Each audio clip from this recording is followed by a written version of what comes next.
നമസ്തേ നമസ്തേ നമസ്തേ. ശ്രീ മഹാദേവൻ എല്ലാവരും അനുഗ്രഹിക്കട്ടെ.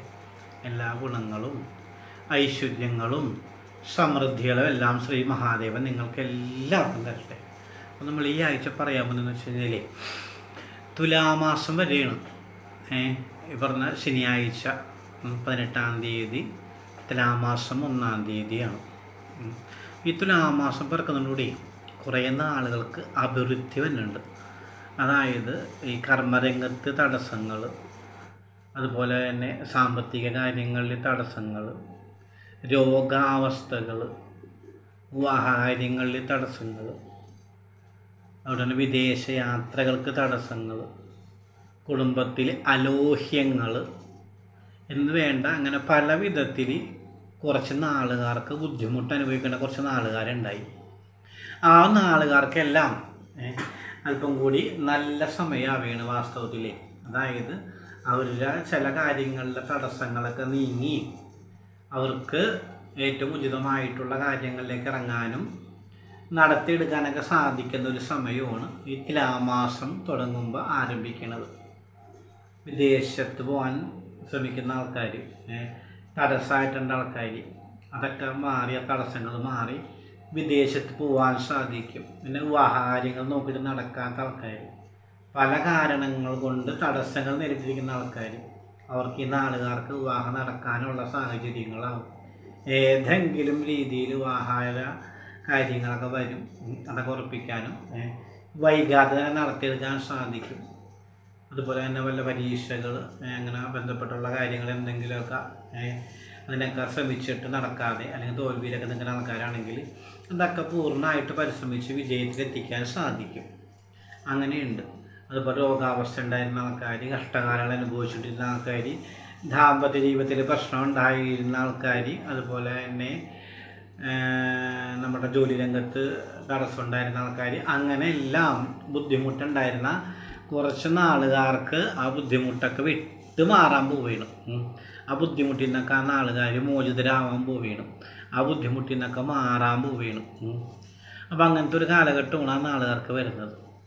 അപ്പോൾ ആ നാളിൽ പ്രധാന നാളെന്ന് പറഞ്ഞാൽ അശ്വതി നക്ഷത്രം.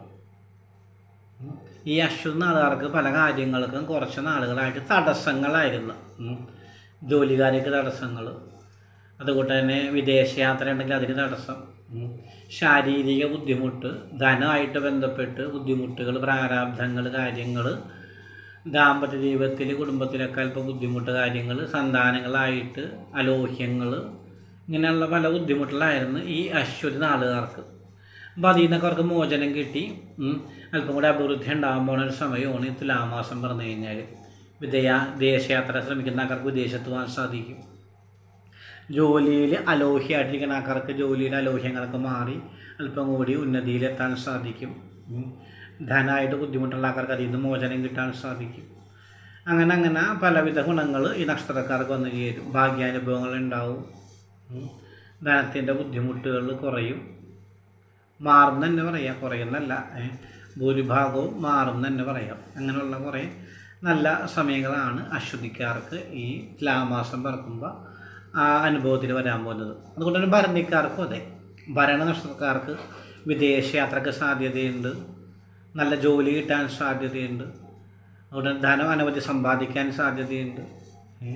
അവിടെ തന്നെ പല രംഗങ്ങളിലുണ്ടായിരുന്ന ബുദ്ധിമുട്ട് അവർ മാറി നല്ല രീതിയിലേക്കൊക്കെ അവർ ആവാനുള്ള മനസ്സും സന്ദർഭങ്ങളൊക്കെ വന്ന് ചേരും. ജോലിയിൽ അഭിവൃദ്ധി ഉണ്ടാവുന്നവർക്ക് രോഗാതുരിതങ്ങൾ മാറും.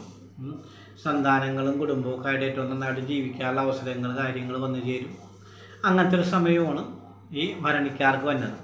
അതുപോലെ തന്നെ രോഹിണി നാളുകാർ, ഈ വിവാഹം നോക്കിയിട്ട് നടക്കാത്ത ആൾക്കാർ, ജോലി നോക്കിയിട്ട് നടക്കാത്ത ആൾക്കാർ, അതുകൊണ്ട് തന്നെ വിദേശയാത്രയ്ക്ക് നോക്കിയിട്ട് നടക്കാത്ത ആൾക്കാർ, രോഗാതുരിതങ്ങൾ വന്നിട്ട് അതിൽ നിന്ന് വിട്ടുമാറാത്ത ആൾക്കാർ, അങ്ങനെയുള്ള രോഹിണിക്കാരൊക്കെ ഉണ്ടാവും.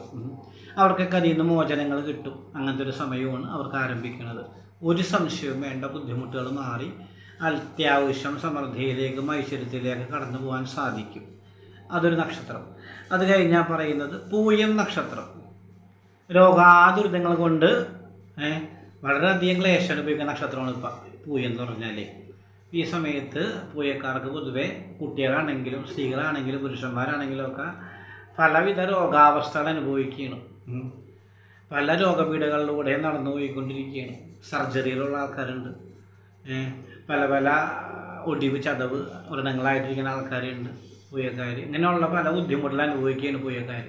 ചില ആൾക്കാർക്ക് കർമ്മരംഗത്ത് തടസ്സങ്ങൾ, ചില ആൾക്കാർക്ക് വിവാഹങ്ങൾ ഉറപ്പിച്ച് വിവാഹങ്ങളായിട്ട് അത് നടത്താൻ പറ്റാത്ത അവസ്ഥകൾ, ഗൃഹനിർമ്മാണം ആരംഭിച്ച് നടത്താൻ സാധിക്കാത്ത അവസ്ഥകൾ, അങ്ങനെ പല മാർഗങ്ങളിൽ പൂയ നക്ഷത്രക്കാർക്ക് തടസ്സങ്ങളാണ്. അപ്പോൾ അവയെല്ലാം വിട്ടൊഴിഞ്ഞ് സമാധാന സ്ഥിതിയിലേക്ക് വരുന്ന ഒരു സമയമാണ് ഈ ആരംഭിക്കുന്നത്. 18-ാം തീയതിക്ക് ശേഷം അത്യാവശ്യം ബുദ്ധിമുട്ടുകളും മാനസിക ക്ലേശങ്ങളും ശാരീരിക ബുദ്ധിമുട്ടിൽ നിന്നൊക്കെ മോചനം കിട്ടി അത്യാവശ്യം നല്ല രീതിയിലൊക്കെ സന്തോഷമായിട്ട് ജീവിക്കാനും സന്തോഷമായിട്ട് മുന്നോട്ട് പോകാനൊക്കെ സാധിക്കുന്ന സമയമാണ് ഈ ആരംഭിക്കുന്നത്. അതുപോലെ തന്നെ അത്തം നക്ഷത്രം, അവർക്കും അല്പം ബുദ്ധിമുട്ടുകളായിരുന്നു. ജോലി രംഗത്ത് ബുദ്ധിമുട്ടുകൾ, സാമ്പത്തികമായിട്ട് ബുദ്ധിമുട്ടുകൾ, കുടുംബത്തിലെ അലോഹ്യങ്ങൾ, അങ്ങനെയുള്ള ബുദ്ധിമുട്ടുകളൊക്കെ ആയിരുന്നു അവർക്ക്. അപ്പോൾ അതിൽ നിന്നൊക്കെ വിട്ടുമാറി അവർക്കും അത്യാവശ്യം സന്തോഷമായിട്ട് മുന്നോട്ട് പോകാനുള്ള സാഹചര്യങ്ങളാണ് വന്നു ചേരണത് ഈ തുലാമാസത്തോടുകൂടി. അതുപോലെ അനിഴം നക്ഷത്രക്കാർ, ആ നക്ഷത്രക്കാർക്കാണെങ്കിൽ ജോലി രംഗത്ത് തടസ്സങ്ങൾ, മാനസിക ബുദ്ധിമുട്ടുകൾ, രോഗാതുരിതങ്ങൾ, വിവാഹ തടസ്സം എന്നിവയൊക്കെ ഉണ്ടായിരുന്നു. അപ്പോൾ അതൊക്കെ വിട്ടൊഴിഞ്ഞ് അവർക്കും ഉദ്ദേശശുദ്ധിയോടുകൂടി കാര്യങ്ങൾ നടത്താൻ സാധിക്കുന്ന സമയമാണ്. വിദേശത്ത് പോകാൻ സാധിക്കും, ജോലിയിൽ അഭിവൃദ്ധി നേടാൻ സാധിക്കും, രോഗാതുരിതങ്ങളിൽ നിന്ന് മോചനം കിട്ടാൻ സാധിക്കും, കുടുംബത്തിൽ സന്തോഷാവസ്ഥയ്ക്ക് സാധ്യതയുണ്ടാവും, വിവാഹ തടസ്സം നീങ്ങി വിവാഹം നടക്കാനുള്ള സാഹചര്യങ്ങൾ വരും. അങ്ങനെയുള്ള സമയമാണ് ഈ തുലാമാസത്തോടെ കടന്നു വരുന്നത് അവർക്കൊക്കെ. അതുപോലെ പറയുകയാണെങ്കിൽ ഉത്രാട നക്ഷത്രം, കുറച്ച് നാളുകളായിട്ട് ബുദ്ധിമുട്ടുകൾ, ശാരീരിക ബുദ്ധിമുട്ടുകൾ, ധനങ്ങളായിട്ട് ബുദ്ധിമുട്ട്, ധനസമൃദ്ധി ഇല്ലാത്ത അവസ്ഥ, ജോലി കാര്യങ്ങളിൽ തടസ്സങ്ങൾ, എല്ലായിടത്തും ക്ലേശങ്ങൾ, കുടുംബത്തിൽ സന്താനങ്ങളായിട്ട് അലോഹ്യങ്ങൾ, ഇങ്ങനെയൊക്കെയുള്ള ബുദ്ധിമുട്ടുകളായിരുന്നു ഉത്രാടക്കാർക്ക്. അവർക്കും അതിൽ നിന്നൊക്കെ മോചനം കിട്ടി സന്തോഷാവസ്ഥയിലേക്ക് പോകുന്നൊരു സമയമാണ് ഈ ആരംഭിക്കുന്നത്. അവർക്ക് ബുദ്ധിമുട്ടുകളായിരുന്നേ. ഈ തുലാം മാസത്തോടുകൂടി ഉത്രാടക്കാരുടെ ബുദ്ധിമുട്ടുകൾക്കൊക്കെ ഒരു ശമനം വന്ന് അവർക്കൊക്കെ അഭിവൃദ്ധിയിലേക്കും ജോലിയിൽ പണം അധികം നേടാനുള്ള അവസ്ഥയിലേക്കും പുതിയ ജോലി കിട്ടാനുള്ള അവസ്ഥയിലേക്കും ജോലി സ്ഥലത്തുണ്ടായിരുന്ന ലോഹ്യങ്ങൾ മാറാനുള്ള അവസ്ഥയിലേക്കൊക്കെ വ്യത്യാസങ്ങൾ സംഭവിക്കും. അങ്ങനത്തെ സമയമാണ് ഈ ആരംഭിക്കുന്നത്. പിന്നെ പറയുകയാണെങ്കിൽ തിരുവോണം നക്ഷത്രം, അവർക്കും ജോലി ഇല്ലാത്ത അവസ്ഥയിലായിരുന്നു കുറേ ആൾക്കാർക്ക്, ശാരീരിക ബുദ്ധിമുട്ടുകളുള്ള അവസ്ഥയിലായിരുന്നു കുറേ ആൾക്കാർക്ക്, കുടുംബത്തിലെ അലോഹ്യങ്ങളുള്ള അവസ്ഥയിലായിരുന്നു കുറേ ആൾക്കാർക്ക്, എങ്ങോട്ട് പോയാലും ബുദ്ധിമുട്ടുകളായിരുന്നു കുറേ ആൾക്കാർക്ക്, തിരുവോണക്കാർക്ക്. അപ്പോൾ അതെല്ലാം മാറി അവർക്കും സന്തോഷമുള്ള അവസ്ഥയിലൊക്കെ എത്തുന്ന ഒരു സാഹചര്യം വന്നു ചേരുകയാണ്. ജോലിയിലെ അഭിവൃദ്ധി അല്ലെങ്കിൽ ജോലിയുടെ തകർത്ത് ജോലി കിട്ടുന്ന അവസ്ഥ, അതുപോലെ തന്നെ മാനസിക ബുദ്ധിമുട്ടുണ്ടായിരുന്ന ആൾക്കാർക്ക് അതൊക്കെ വിട്ടുമാറി സന്തോഷം വരുന്ന അവസ്ഥ, കുടുംബത്തിൽ സന്തോഷം വരുന്ന അവസ്ഥ, കൂടപ്പിറപ്പുകളായിട്ട് അലോഹ്യങ്ങളൊക്കെ മാറി ലോഹ്യത്തിലാവുന്ന അവസ്ഥ, അങ്ങനെയൊക്കെയാണ് തിരുവോണത്തിന് വരാൻ പോകുന്നത്. എന്തായാലും സന്തോഷാവസ്ഥയാണ് അവർക്കൊക്കെ. പിന്നെ പൂരുരുട്ടാതി നക്ഷത്രം, ഉത്രട്ടാതി നക്ഷത്രം, വിവാഹത്തിന് പ്രധാനമായിട്ട് തടസ്സം ഉണ്ടായിരുന്ന നക്ഷത്രങ്ങളാണത്. ഇവർക്ക് വിവാഹം നടക്കണില്ല, അനവധി കാലങ്ങളായിട്ട് ശ്രമിച്ചിട്ട് ഈ നക്ഷത്രക്കാർക്ക് രണ്ടുപേർക്കും വിവാഹം നടക്കാത്ത കുറേ സാഹചര്യങ്ങളുണ്ടായി. ജോലി രംഗത്ത് തടസ്സം, ദാരിദ്ര്യം അനുഭവിക്കുന്ന അവസ്ഥകളുണ്ടായിരുന്നു. എത്രയോ പണിയെടുത്ത് എന്തോരം കഷ്ടപ്പെട്ടിട്ടും ധനം സമ്പാദിക്കാൻ പറ്റണില്ല, അല്ല ബുദ്ധിമുട്ടുകൾ മാറണില്ല, രോഗാവസ്ഥകൾ മാറണില്ല, ഇങ്ങനെയൊക്കെയുള്ള മാനസിക ക്ലേശങ്ങളായിട്ട് നടക്കുകയായിരുന്നു കുറേ പൂരുരുട്ടാതി ഉത്രട്ടാതി ആളുകാർ. വീട്ടിലൊക്കെ വളരെയധികം അലോഹ്യങ്ങളായിരുന്നു പല പൂരുരുട്ടാതി ആളുകാർക്ക്. അപ്പം അതെല്ലാം മാറി സന്തോഷാവസ്ഥയിലേക്ക് തിരിയുന്നൊരു സമയമാണ് ഈ ആരംഭിക്കുന്നത്. തുലാമാസത്തോടുകൂടി ആരംഭിക്കാൻ പോകുന്ന അങ്ങനത്തെ ഒരു സമയമാണ്. അപ്പോൾ അശ്വതി നക്ഷത്രം, ഭരണി നക്ഷത്രം, രോഹിണി നക്ഷത്രം, പൂയം നക്ഷത്രം, അത്തം നക്ഷത്രം, അനിഴം നക്ഷത്രം, ഉത്രാടം നക്ഷത്രം, തിരുവോണം നക്ഷത്രം, പൂരുരുട്ടാതി നക്ഷത്രം, ഉത്രട്ടാതി നക്ഷത്രം, ഈ നക്ഷത്രക്കാർക്കെല്ലാം അല്പം കൂടി അഭിവൃദ്ധി വരുന്ന സമയമാണ് ഈ തുടങ്ങുന്നത്. അവരുടെ മാനസിക ബുദ്ധിമുട്ടുകളും കർമ്മരംഗത്തെ ബുദ്ധിമുട്ടുകളും ജോലി രംഗത്ത് ഉണ്ടായിരുന്ന ബുദ്ധിമുട്ട് സങ്കടാവസ്ഥകളൊക്കെ മാറി എല്ലാ രീതിയിലും അവർക്ക് നല്ല രീതിയിൽ മുന്നോട്ട് പോകാനുള്ള അവസ്ഥയാണ് ഈ ആരംഭിക്കുന്നത്. ജോലിയിൽ അഭിവൃദ്ധി ഉണ്ടാവും, വിദേശയാത്രകൾ നടക്കും, വിദേശയോഗം വന്നു ചേരും, കുടുംബത്തിൽ സന്തോഷങ്ങൾ വന്നു ചേരും, സന്താനങ്ങൾ കുടുംബങ്ങളൊക്കെ ആയിട്ട് അലോഹ്യങ്ങൾ മാറി സന്തോഷമായിട്ട് ജീവിക്കാനുള്ള അവസ്ഥകൾ വരും. അങ്ങനെ അങ്ങനെ പല രീതിയിൽ ഈ നാളുകാർക്ക് ഗുണങ്ങളാണ് വന്നത്. എന്താണെങ്കിലും സന്തോഷമായിട്ടിരിക്കുക. ഇനി അഥവാ ഈ നാളുകാർ ബുദ്ധിമുട്ട് അനുഭവിക്കുന്ന ആൾക്കാരുണ്ടെങ്കിൽ, ഈ തുലാമാസം പിറന്നിട്ടും വ്യത്യാസം വരണില്ല, തടസ്സങ്ങളാണ്, ബുദ്ധിമുട്ടുകളാണ്, പ്രാരാബ്ധങ്ങളാണ്, ഒരു കാര്യത്തിന് വിജയസാധ്യത എത്തുന്നില്ല എന്ന് ഉണ്ടെങ്കിൽ ഈ നക്ഷത്രക്കാർക്ക് അതിന് ചെയ്യാൻ പറ്റിയ വഴിപാടുകളും പ്രാർത്ഥനകളും ഉണ്ട്. ഇത് എന്ത് ദുരിതം ഉണ്ടെങ്കിലും ദുരിതം ഇല്ലെങ്കിലും വർഷത്തിൽ 1-2 തവണയൊക്കെ ഗുരുവായൂരും ഏറ്റുമാനൂരും ചോറ്റാനിക്കലൊക്കെ പോയി പ്രാർത്ഥിച്ചു കഴിഞ്ഞാൽ അനവധി ദുരിതങ്ങൾ, കുടുംബത്തിൽ വരുന്ന ദുരിതങ്ങൾ, നമുക്ക് പേഴ്സണലായിട്ട് വരുന്ന ബുദ്ധിമുട്ടുകൾ, പല രംഗത്തും വരുന്ന തടസ്സങ്ങൾ, ഇതിൽ നിന്നൊക്കെ മോചനം കിട്ടും. പ്രത്യേകിച്ച് വഴിപാടൊന്നും കഴിച്ചില്ലെങ്കിലും ഈ 3 ക്ഷേത്രത്തിലും വർഷത്തിൽ 1-2 പ്രാവശ്യമൊക്കെ കുടുംബമായിട്ടൊക്കെ പോയി പ്രാർത്ഥിച്ചാൽ തന്നെ നമ്മൾക്ക് പല ബുദ്ധിമുട്ടിൽ നിന്ന് മോചനം കിട്ടി സന്തോഷത്തിൽ ജീവിക്കാനുള്ള അവസരങ്ങൾ അവർ തരും നമ്മൾക്ക്. ഒരു സംശയം വേണ്ട. എന്താണെങ്കിലും ഈ നാളുകാർ ബുദ്ധിമുട്ട് അനുഭവിക്കുന്ന ആൾക്കാരുണ്ടെങ്കിൽ, തുലാമാസം പിറന്നിട്ടും ആ ബുദ്ധിമുട്ട് മാറിയില്ല എന്നുണ്ടെങ്കിൽ അതിന് വഴിപാടുകളുണ്ട്. അപ്പോൾ പ്രധാനമായിട്ട് ഈ നാളുകാർക്ക് വിഷ്ണുവിന് നെയ്വിളക്ക്, ഭാഗ്യസുക്ത മന്ത്രാർച്ചന ഇത് രണ്ടും കഴിച്ച് പ്രാർത്ഥിച്ചു കഴിഞ്ഞാൽ ആ ധനമായിട്ട് ബന്ധപ്പെട്ട് ജോലിയായിട്ട് ബന്ധപ്പെട്ടൊക്കെ വന്നിരിക്കുന്ന വിഷമസന്ധികൾ തുടർന്ന് പോകണമെങ്കിൽ അതിൽ നിന്ന് മാറ്റം വരും. ഈ വഴിപാട് കഴിച്ച് പ്രാർത്ഥിച്ചു കഴിഞ്ഞാൽ നെയ്വിളക്ക്, ഭാഗ്യസൂക്തമർച്ചന കൃഷ്ണന് കഴിക്കുക. പിന്നെ മഹാദേവന് അതുപോലെ തന്നെ ജലധാര പിൻവിളക്ക് വഴിപാട് കഴിച്ച് പ്രാർത്ഥിക്കുക. കുറച്ച് ദിവസം മുടങ്ങാതെ കഴിക്കുക ജലധാര. അപ്പോൾ ഇപ്പം അവർ അനുഭവിക്കുന്ന ബുദ്ധിമുട്ടുകളുണ്ടെങ്കിൽ അതിൻ്റെ മോചനം കിട്ടും, ഒരു സംശയം വേണ്ട. ഈ നാളുകാർ തുലാമാസം പിറന്നിട്ടും അവരുടെ ബുദ്ധിമുട്ട് മാറണില്ല എന്നുണ്ടെങ്കിൽ ഈ വഴിപാട് കൊണ്ട് മുക്തി കിട്ടും, ഒരു സംശയം വേണ്ട.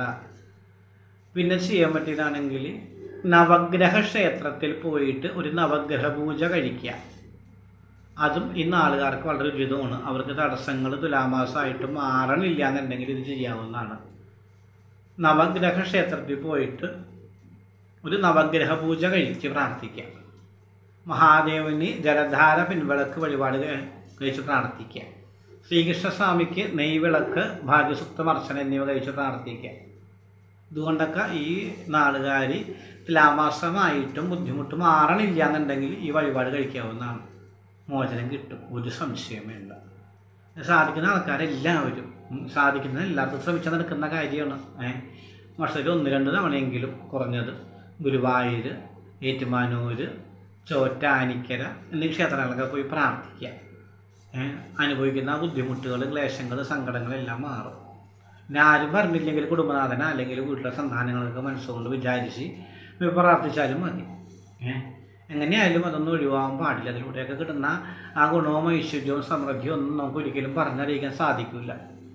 എന്താണെങ്കിലും എല്ലാവർക്കും എല്ലാ ഗുണങ്ങളും ഐശ്വര്യങ്ങളും സമൃദ്ധിയും എല്ലാം ശ്രീ മഹാദേവൻ തരട്ടെ. എല്ലാ ഗുണങ്ങളും തരട്ടെ, എല്ലാ ദുരിതങ്ങളും മാറ്റിത്തരട്ടെ. നമ്മളുടെ വീഡിയോസ് ഇഷ്ടമാവുണ്ടെങ്കിൽ, ഈ ചാനലൊക്കെ ഇഷ്ടമാവുണ്ടെങ്കിൽ സബ്സ്ക്രൈബ് ചെയ്യുക, ഷെയർ ചെയ്യുക, ലൈക്ക് ചെയ്യുക. നമ്മളുടെ ഈ സംരംഭം പ്രോത്സാഹിപ്പിക്കുക. പറയുന്നത് എല്ലാം വാസ്തവം സത്യമാണ്. നമുക്കറിയാവുന്ന സത്യങ്ങളാണ് നമ്മൾ പറഞ്ഞു തരുന്നത്. അത് ചില ആൾക്കാർക്ക് അനുകൂലമാവില്ല, ഭൂരിഭാഗം ആൾക്കാർക്ക് അനുകൂലം ആവുള്ളൂ കേട്ടോ, സംശയം വേണ്ട. അപ്പം എന്താണെങ്കിലും എന്ത് ബുദ്ധിമുട്ടുണ്ടെങ്കിലും നമ്മൾ കമൻറ്റ് വഴിയൊക്കെ അറിയിക്കുക. നമ്മൾ പറ്റുന്ന സഹായങ്ങൾ, സഹകരണങ്ങളും പ്രാർത്ഥനകളെല്ലാം ചെയ്ത് തരും, ഒരു സംശയം വേണ്ട. അപ്പം എന്താണെങ്കിലും എല്ലാവർക്കും എല്ലാ ഗുണങ്ങളും ഐശ്വര്യങ്ങളും സമൃദ്ധിയും എല്ലാം ശ്രീ മഹാദേവൻ തരട്ടെ. എല്ലാവർക്കും വേണ്ടി പ്രാർത്ഥിക്കുന്നുണ്ട്. എല്ലാ ഗുണങ്ങളും എല്ലാവർക്കും വന്ന് ചേരും, സംശയം വേണ്ട. എല്ലാവർക്കും ഭഗവാനെ ഇങ്ങനെ കൊണ്ടാവട്ടെ. ശുഭദിനാശംസകൾ, എല്ലാ നന്മകളും നേരുന്നു, എല്ലാ നന്മകളും നേരുന്നു, എല്ലാ നന്മകളും നേരുന്നു. ഓം നമഃ ശിവായ, ഓം നമഃ ശിവായ, ഓം നമഃ ശിവായ.